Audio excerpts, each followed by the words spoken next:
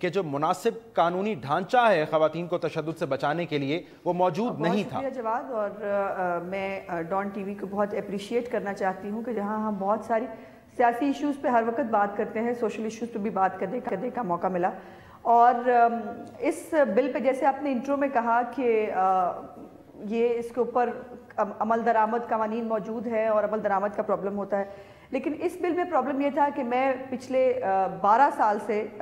ہم مختلف سورسز سے ایفرٹ کر رہے تھے اس بل کے اوپر، اور ہمیں 12 سال لگے یہ اسٹیبلش کرنے کے لیے کہ domestic violence is an offence. اس کو کوئی سوسائٹی میں کسی لیول پر اوفینس سمجھنے کے لیے ہی تیار نہیں تھا، اور شروع میں جب 2002 میں پہلی دفعہ یہ بل پنجاب اسمبلی میں پیش ہوا، اس وقت کی حکومت نے پیش کیا، تو اس کو بہت نان سیریس لیا گیا، اور خواتین کا یہ بیسک پرابلم ہوتا تھا کہ خاص طور پر جو بہت بری طرح سے ٹارچر کی جاتی تھی خواتین، جن کے ناک کاٹ دیے جاتے تھے یا بازو توڑ دیے جاتے تھے یا ٹانگیں توڑ دی جاتی تھی،